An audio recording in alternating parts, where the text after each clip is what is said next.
봉독한 말씀을 통해서 하나님께서 저와 여러분에게 은혜 주시길 원합니다.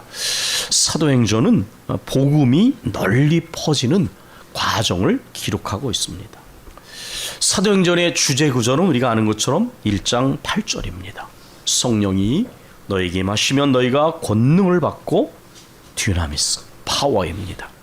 예루살렘과 온 유대와 사마리아와 땅끝까지 이르러 내 증인이 되리라 하시니라. 사도들의 증언을 통하여 복음이 예루살렘에서 온 유대로 혼혈인들을 향하여 배타적으로 대하고 배제하는 그 사마리아까지, 그리고 구원과는 상관없다고 믿은 그 땅끝까지 온 이방인들에까지 복음이 전파되어지는 것입니다.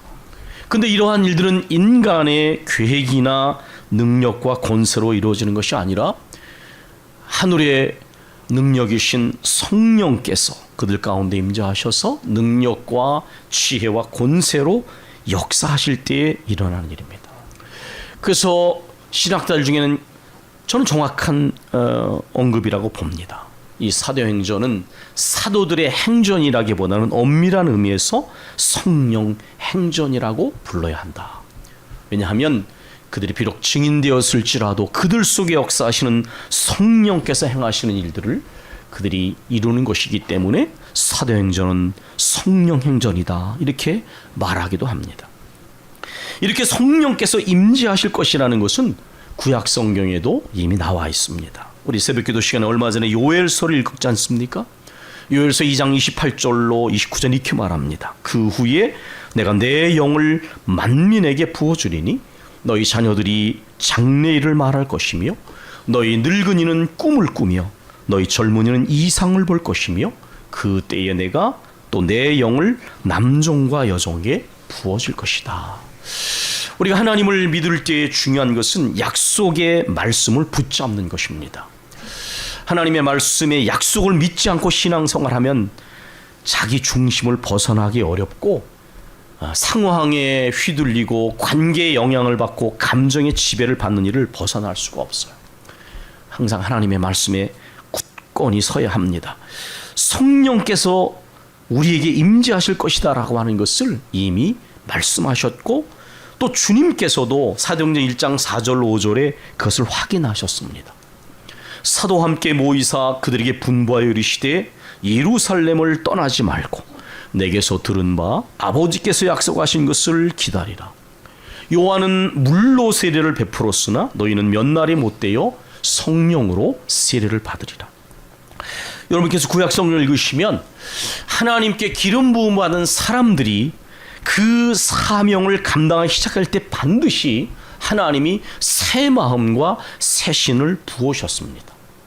타락하고 변질된 사울에게도 그 시작에는 하나님이 새 마음과 새 신을 부어주셨습니다. 하나님의 일을, 하나님의 사명을 낡은 마음과 낡은 생각으로 감당하면 거룩하게 될 수가 없는 것이죠. 부활하신 주님께서는 제자들이 십자가와 부활의 복음을 증거할 증인이며, 이 증인된 사명을 감당하기 위해서는 반드시 위로부터 내리시는 능력인 성령을 힘입어야 한다고 말씀하셨습니다. 여러분, 우리 교회가 초창기부터 말씀과 성령의 충만함을 위해서 기도했던 것도 바로 그런 것들입니다. 말씀에는 약속이 담겨져 있고, 그리고 그 약속의 가장 중요한 확실한 보증이심이, 약속의 핵심이 바로 위로부터 내리시는 성령입니다. 제자들은 이것을 실패하고 깨달았지 않습니까?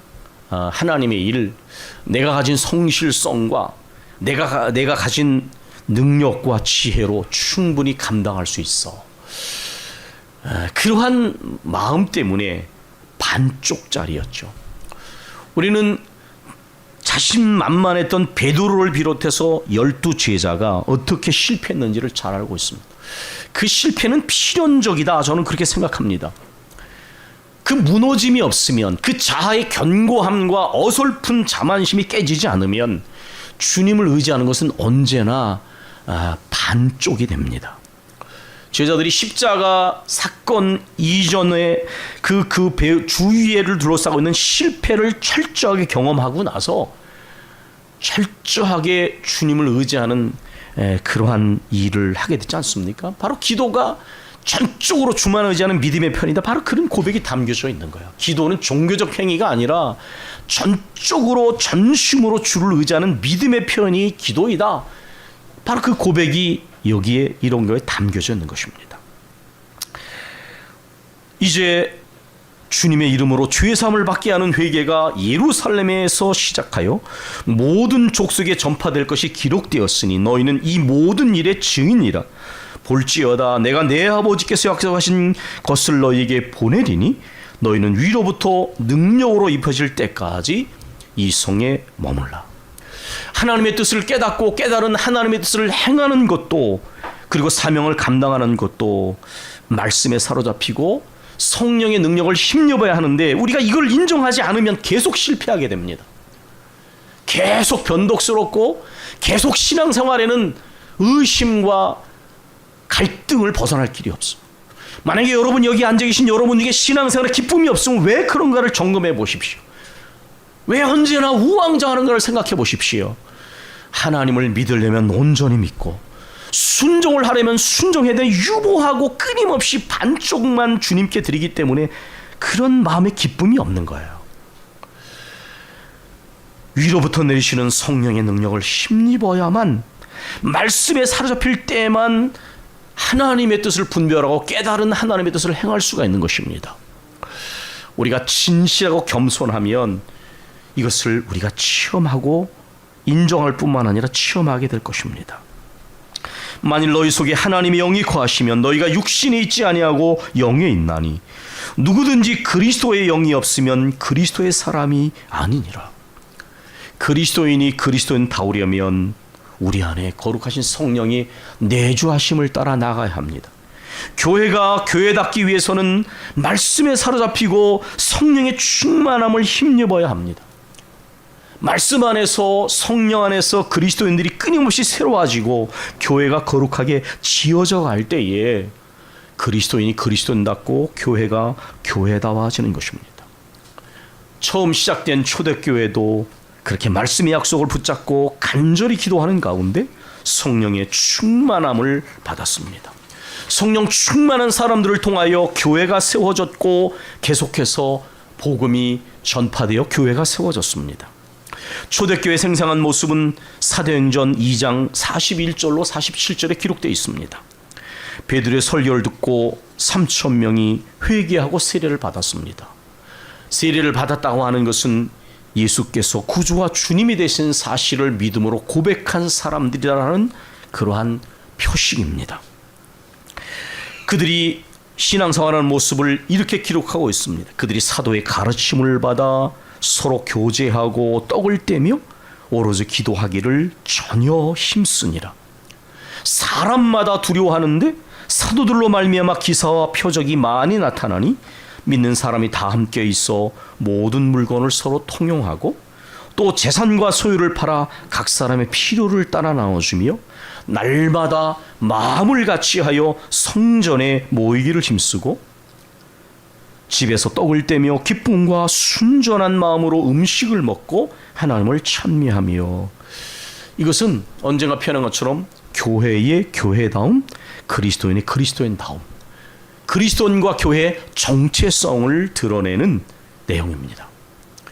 그랬더니 그러한 정체성으로부터 온 백성에게 칭송을 받으니, 이것은 무엇입니까? 교회다움, 그리스도인다움의 정체성으로부터 그 이미지가 전달된 것입니다.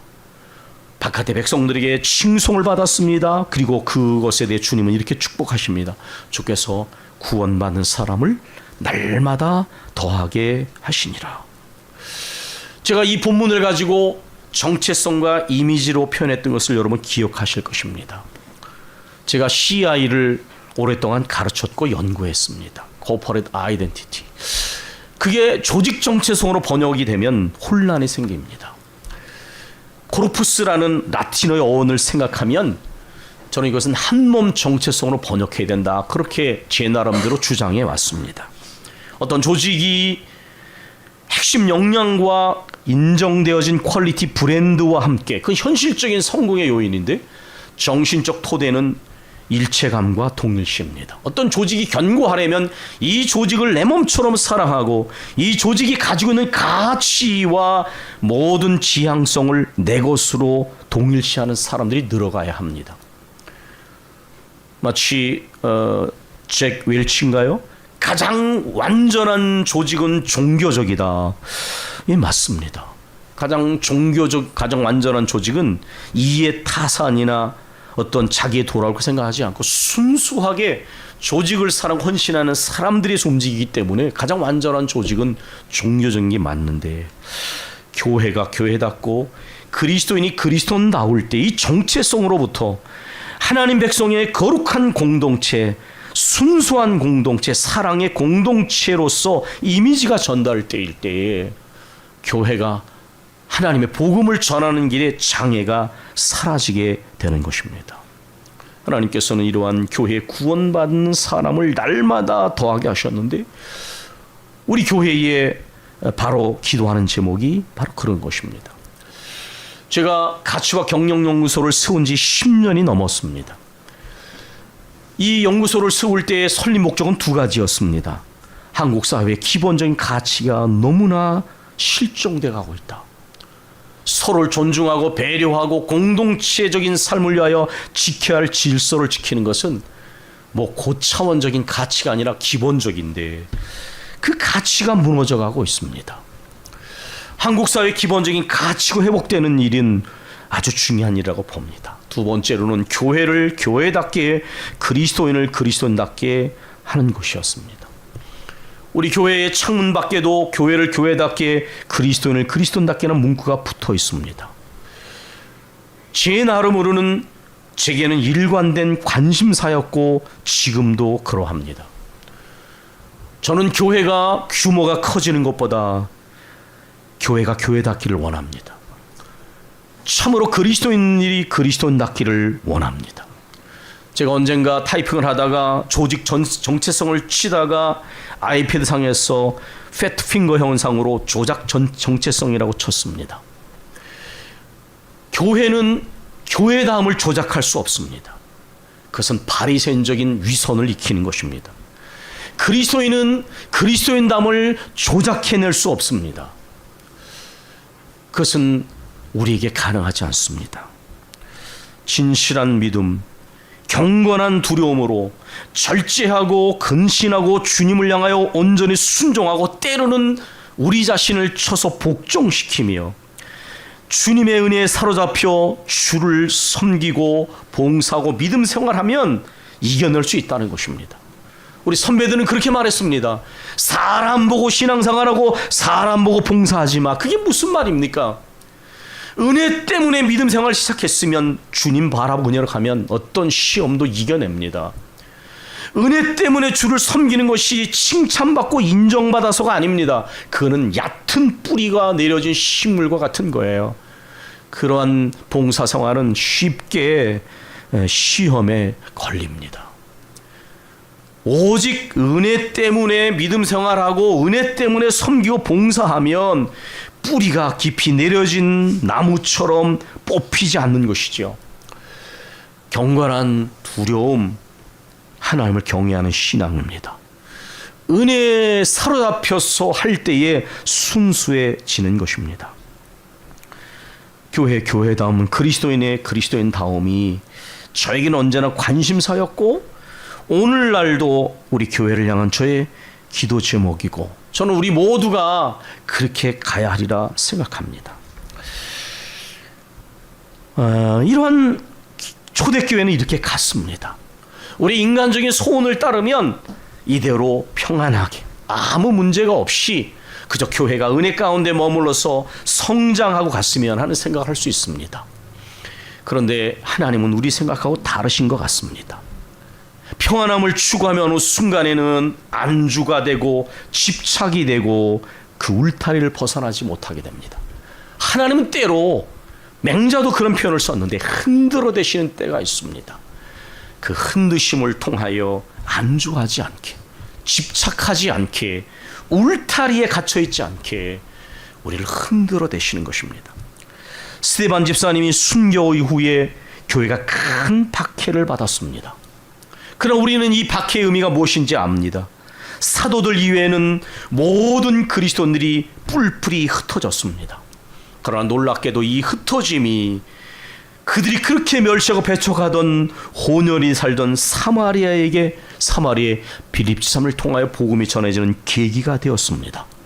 그리고 오늘 본문에 나와 있는 것처럼 이방적인, 아주 멀리 떨어진 이방적인 베니게와 구브로와 안디오게까지 복음이 전해지는 그러한 계기가 되었다는 것입니다. 저도 인간적으로는 평안함을 원합니다. 그러나 우리는 압니다. 그 평안함 속에 우리가 얼마나 주님의 은혜를 쉽게 망각하게 되는지. 안주하고 집착하고 내 것이라고 말하고 내 인생의 계획을 다시 내가 주인 삼아서 내 것으로 가져오고, 하나님은 때로 흔들어 대신다는 거예요. 흔들어 대신다. 안주하지 못하도록, 집착하여 내 것이라고 말하지 않도록, 주님의 주권을 인정하도록, 높고도 깊으신 섭리하심의 깊은 뜻으로 나아가도록. 이들이 이 이방 쪽의 복음을 전했지만 처음에는 유대인에게만 말씀을 전했습니다. 얼마나 우리가 우리의 편견과 선입견과 고정관념에서 벗어나기가 어려운지를 보여줍니다. 그런데 몇 사람이 안디옥으로 헬라인에게도 주님의 이름을 전파했습니다. 성경학자들 중엔 때로 이렇게 말합니다. 이 헬라인들도 완전히 헬라인이 아니라 유대적 헬라인이었다. 만약에 그렇다면 얼마나 주님의 뜻을 따르는데 때로는 우리가 더디는지, 망설임이 많고 우유부단한지를 보여주죠. 어쨌든 주님은 이렇게 흔드셔서 주의 복음을 사도행전 1장에 기록된 순서대로 전개되게 하셨습니다. 여기에 주님의 손이 함께 하셔서 수많은 사람들이 믿고 돌아옵니다. 순종하는 것에 주님의 역사가 나타나는 것이죠. 아멘. 순종하는 것에 주의 역사가 나타납니다. 이때 예루살렘 교회에 이러한 소식이 전해졌습니다.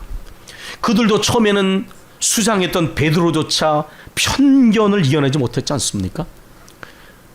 여러 가지 부정하지 않은 짐승을 받아 먹으라는 여러분의 환상을 통해 하나님께서는 로마 사람이었던 고넬료, 그는 유대교로 개종을 했다가 이제 주님께 날마다 금식하며 날마다 기도하고 유대인처럼 하루에 3번씩 기도하고 많은 유대인들을 구제하고 많은 좋은 일을 했던 아주 훌륭한 사람이었어요.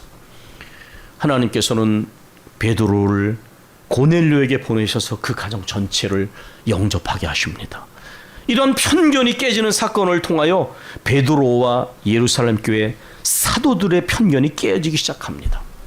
예루살렘 교회는 바나바를 안디옥에 보내서 이 상황을 살펴보게 했습니다. 바나바가 도착해 보니 하나님의 은혜의 증거가 너무나 많은 것입니다. 영적인 사람들의 소통은 기쁨도 통합니다. 제가 새벽기도 그렇게 말씀드렸습니다. 하나님과의 소통이 원활하며 성도들과의 소통이 원활하게 없어. 그게 무슨 뜻입니까? 진정한 성도들 간의 소통은 하나님과의 깊은 소통을 통해서 나타나는 성령의 역사입니다. 나하고 기질이 가까운 사람이 친해지는 게 아니에요. 그렇다면 그건 교회 안에 또 다른 패거리를 만들게 될 거예요. 그런 교회들이 많지 않습니까? 우리가 하나님 앞에 복종하고 성령 안에 하나가 될 때에 주님과의 소통을 통하여 성도들이 진짜 소통이 일어나는 거예요. 목사와의 깊은 소통은 인간적인 친교가 아닙니다. 그러면 반드시 친한 사람과 그렇지 않은 사람의 칭하가 생겨날 거예요. 그런 교제는 위험한 거예요. 주님과 깊은 만남을 통하여 주님과 소통하시면 목사가 때로는 부족한 인격적인 부분이 있어도 통하게 되더라고요. 그런 영적인 소통을 말하는 것입니다. 성령과 믿음으로 충만한 사람 바나바를 통하여 또 큰 무리가 구원을 받고 주께 나옵니다. 언제나 교회의 참모습은 하나님의 은혜가 넘치고 주님 안에서 성령이 충만해지고 하나님의 말씀을 열심히 배움으로 또 성장과 성숙이 또 구원의 역사가 나타납니다. 바나바가 사울을 다소에서 데리고 와서 둘이 함께 안디옥 교회에서 1년을 가르쳤습니다. 그 가운데 하나님께서 많은 사람들이 또한 믿음 안에 성장하게 하셨는데 여기에서 주님의 뒤를 따르는 제자들의 명칭이 그리스도인이라고 불려졌다. 이렇게 본문은 기록하고 있습니다. 교회가 교회답고 그리스도인이 그리스도인다웠기 때문에 그렇게 불려진 것이죠. 우리가 인위적으로가 아니라 거기는 항상 공통 분모가 있습니다. 하나님의 살아계심이 드러나는 곳에 경건한 두려움이 자리 잡습니다. 저는 권위주의자는 두렵지 않습니다. 불편할 수는 있겠죠. 그러나 정말 어린애처럼 하나님을 두려워하는 평신도는 두렵습니다. 하나님을 두려워하는 사람은 어린아이라도 저는 두렵습니다. 왜냐하면 그와 주님이 함께 계시기 때문에. 진짜 누가 두렵습니까? 하나님을 두려워하는 사람이 저는 두렵습니다. 기도하는 사람이 저는 두렵습니다. 순수하게 말씀에 순종하는 평신도가 존경스럽습니다. 그러나 권위주의자는 저는 두렵지 않습니다. 은혜에 머물러서 항상 하나님의 말씀에 가르침을 받아서 사랑을 실천하고 긍휼을 베푸는 교회의 모습, 모든 교회에 나타나는 공통 분모입니다. 우리의 기준이 교회의 기준이 돼서는 안 됩니다. 말씀이 가르치시는 기준, 어느 곳에나 교회답고 그리스도인다운 것 속에는 하나님을 향한 경건한 두려움 속에 사람이 보지 않아도 절제하고 근신하고 순종하고 자기를 복종하는 일들이 일어납니다. 은혜에 사로잡혀서 아무리 가난하고 병들고 어려워도 주님을 향한 믿음을 포기하지 못합니다. 은혜 때문에 누가 알아주지 않아도 나 혼자 하더라도 주님이 나를 보고 계시기에 은밀한 가운데 봉사가 끊이지 않는 것입니다. 항상 하나님의 말씀을 가르침을 받아 성장이 멈추지 않은 말씀 안에서 날마다 변화되어지는 기쁨이 있고 진실한 거짓 없는 사랑으로 나누고 섬기는 일이 나타납니다. 안디옥 교회도 은혜를 받은 다음에 예루살렘 교회 흉년 때문에 어려워하는 교회에 헌금을 보내는 것을 우리가 읽은 본문 다음에 보게 됩니다. 이제 말씀을 마치겠습니다. 여러분, 교회는 하나님 나라를 실현하고 하나님 나라를 선포하는 하나님 나라의 공적인 기관입니다. 하나님 나라를 실현한다는 것은 하나님 나라의 삶의 방식을 공동체인 삶의 방식 속에 구현하는 것을 말합니다. 하나님에 대한 거룩한 두려움, 절제와 근신과 순종, 늘 은혜를 삼아 은혜에 사로잡혀 섬기고 봉사하며 진실한 사랑으로 사랑하는 하나님 나라의 삶의 방식을 교회의 방식으로, 삶의 방식으로 보여주는 것입니다. 교회의 교회다움, 그리스도인의 그리스도인다움, 그럴 때 하나님의 역사하심이 나타나는 것이죠. 저는 개독교와 개독교인이란 표현에 대해서 이렇게 해석했습니다. 교회는 아무리 세상이 혼탁해도 순수해야지. 믿는 사람들은 세상이 아무리 이기적으로 흘러가도 이타적이고 사랑을 실천해야지. 이런 역설적 기대가 거기에 담겨 있다고 해석했습니다. 우리의 신앙적 하나님 나라 백성들의 정체성은 조작될 수 없는 것입니다.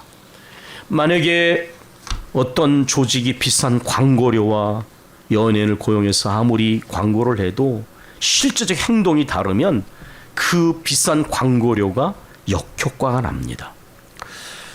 우리가 아무리 우리 자신을 위장한다 할지라도 우리는 그런 것들을 숨길 수가 없습니다. 오직 진실함과 겸손함의 삶의 방식을 통해서 하나님 나라 백성의 삶의 방식을 드러내고 일관되게 잔잔하게 그리스도의 향기와 편지가 될 때에 그것이 참으로 전달되게 될 것입니다. 둘레지 않아도. 제가 주중에 우리 선배를 만났는데 그렇게 말했습니다. 결단이 쉬운 사람은 변덕스럽대요. 그러나 둘레지 않아도 잔잔하고 차분하게 주님을 사랑하고 말씀에 순종하고 주님의 뜻을 따라 가는 사람들은 변덕스럽지 않아요. 일관되고 꾸준하게 가는 것이죠. 사랑하는 교회 여러분, 교회답고 그리스도인다움은 우리를 향한 주님의 명령이고 가장 잔잔한 복음 전도의 그러한 통로이기도 합니다.